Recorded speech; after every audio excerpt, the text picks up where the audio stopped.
He humiliated her for her skin color and confidence, not knowing she'd become his boss in just days. Her response changed the town forever. What happened next will shock even the most jaded. But let's start from the beginning.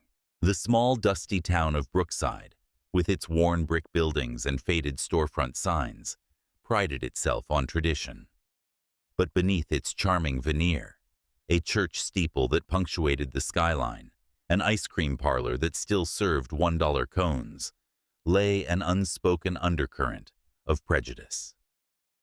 Brookside thrived on its insular nature, where familiarity bred comfort, and outsiders were met with skepticism. Officer Jack Crawford embodied this mindset. At 45, Jack was a fixture of the community, his patrol car a rolling symbol of authority.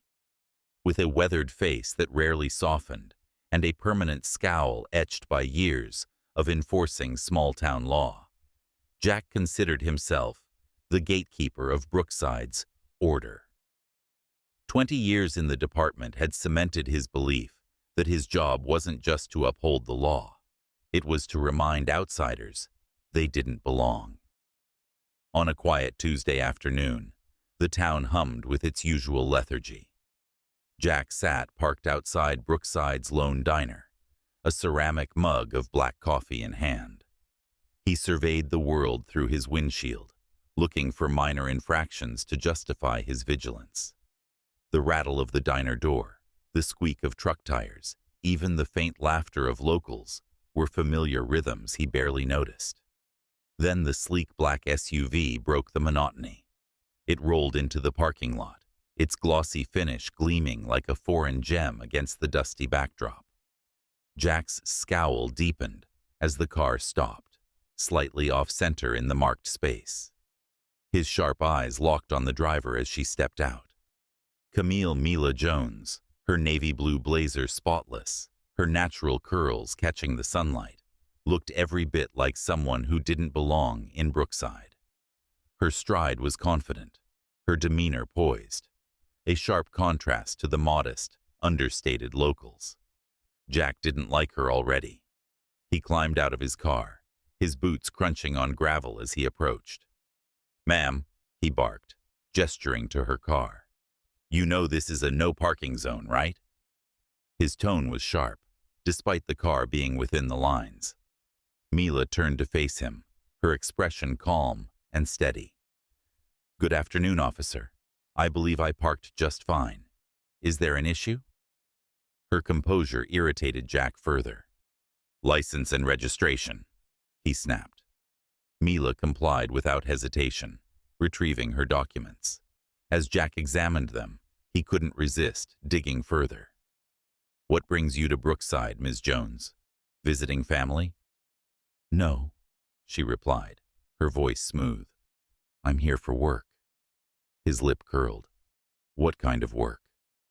"A job that requires leadership," Mila answered with a faint smile, leaving Jack stewing in her deliberate ambiguity as she walked into the diner.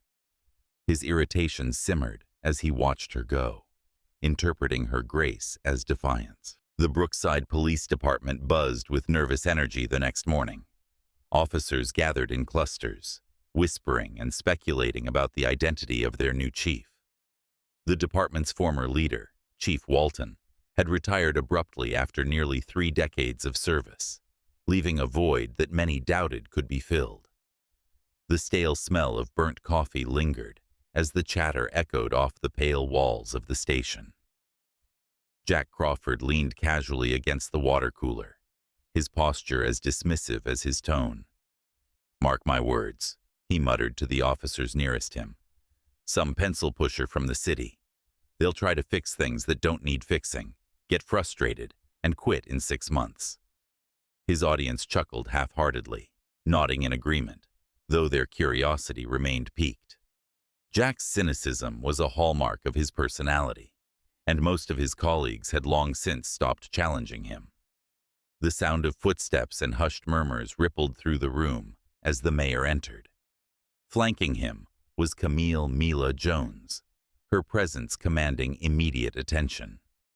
Her tailored suit exuded authority, and the way she carried herself, with quiet confidence and razor-sharp focus, silenced the station's low hum of conversation. Jack's smirk vanished the instant he saw her. Recognition flashed across his face, followed by a flush of embarrassment. His mind scrambled to reconcile the poised figure before him with the woman he had belittled the previous day. "Officers," the mayor announced, gesturing toward Mila. "Meet your new chief of police, Camille Jones." Mila stepped forward, her gaze sweeping the room, assessing each face. When her eyes locked on Jack, a flicker of recognition passed between them, but her expression remained composed. She didn't miss a beat. "I look forward to working with all of you," she began, her voice clear and authoritative. "I believe in justice, fairness, and accountability, and I intend to uphold those values every day." The room was silent as her words hung in the air. Jack's face reddened further as curious glances darted in his direction. Mila went on to outline her vision for the department: community engagement, transparency, and reform. Jack sat in stony silence, dread creeping over him. For the first time in years, Jack Crawford felt like he wasn't in control. In the weeks following her appointment, Chief Camille Mila Jones made her presence felt throughout the Brookside Police Department. She moved swiftly, rolling out initiatives aimed at addressing systemic issues that had long been ignored. Sensitivity training became mandatory, outdated policies were overhauled, and a confidential whistleblower system was introduced to hold officers accountable. Mila was determined to foster a culture of fairness and transparency, qualities that the department had lacked for decades. Many officers appreciated her proactive approach, seeing her changes as long overdue. They valued her professionalism and the respect she showed for the community they served.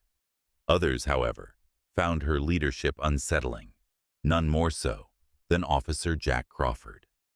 Jack viewed every reform as an attack on tradition, every training as a personal affront to his years of experience. One afternoon, the tension came to a head during a mandatory training session on community policing. The room was filled with officers, their expressions ranging from attentive to bored. Jack sat near the back, his arms crossed tightly over his chest, his eyes rolling at every slide of the presentation. His disdain was palpable. Mila, standing at the front, didn't miss it. Her sharp gaze landed on him, and she paused mid-sentence. "Officer Crawford," she said evenly, her voice cutting through the murmurs in the room. "Do you have something to add?" Jack looked up, his lips twisting into a sarcastic grin. "Just wondering how all these new ideas are supposed to work in a town like Brookside. We don't have big city problems here." A few officers shifted uncomfortably in their seats, their eyes darting between Jack and Mila. The tension in the room was thick. Mila's expression remained composed, but her tone carried a steely edge. "Brookside is not immune to systemic issues, Officer Crawford. If you're unwilling to adapt, we can discuss your future with the department in my office." The room fell into stunned silence. Jack clenched his jaw, his face taut with suppressed anger. He said nothing, but the challenge in Mila's words lingered, leaving no doubt that the old ways of Brookside were no longer untouchable. Jack's resistance came to a head when he was caught berating a young black man during a routine traffic stop. The incident was captured on video by a bystander and quickly went viral, bringing unwanted scrutiny to the department.